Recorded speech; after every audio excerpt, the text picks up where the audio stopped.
Hello বন্ধুরা, তোমরা সবাই কেমন আছো? আশা করি ভালো আছো। আমিও খুব ভালো আছি। চলে এসেছি আর একটা নতুন মিনি ব্লগ নিয়ে। অনেক দিন হয়ে গেল যে ডেলি ব্লগ দেওয়া হয় না, তো আজ থেকে আমি আবার শুরু করলাম। দেখো, আর ঘুম থেকে উঠে গেছি, একটু লেট হয়ে গেছে। এখন একটু লেট করে ঘুম থেকে ওঠা হয়ে যাচ্ছে, কেননা আগের সপ্তাহে পুরোটাই বিয়েবাড়ি কেটেছে, আর বিয়েবাড়ির একটা তো ধকল তো থাকবেই। তার জন্য দেখো শরীরটা একটু উইক উইক লাগছিল, তাই একটু ভালো করে ঘুমিয়ে নিচ্ছি যাতে শরীরটা ভালো হয়ে যায়।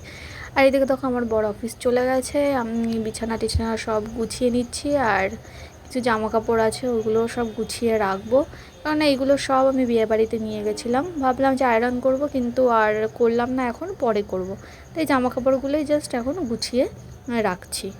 আর বিয়েবাড়িতেও যেমন আনন্দ মজাও হয়, তেমন কষ্টও হয়, কি বলবো। তারপরে তখন ফ্রেশ ট্রেশ হয়ে চলে গেলাম, চা খেয়ে নিয়েছি রান্নাঘরে।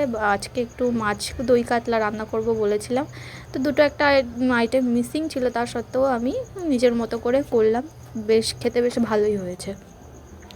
এবার আমি স্নানে যাবো, তো স্নানের আগে এই মাথার সামনেটা একটু আদা ঘষে নিচ্ছি, কারণ বললে আদা ঘষলে নাকি নিউ হেয়ার গ্রোথ হয়। আর সামনেটা একদম একটু ফাঁকা ফাঁকা হয়ে গেছে। আর মুখে একটু ফেস প্যাক লাগালাম, কারণ না কদিন বিয়েবাড়িতে এত বিউটি প্রোডাক্ট মেকআপ দিতে হয়েছে, তার জন্য আমি একটু ঘরোয়া উপায় ফেস প্যাক লাগালাম। স্নান টান করে খাওয়া দাওয়া করে আমি ঘুমিয়ে পড়েছিলাম। তারপরে বিকেলবেলা ঘুম থেকে উঠে চা বানাতে চলে এসেছি।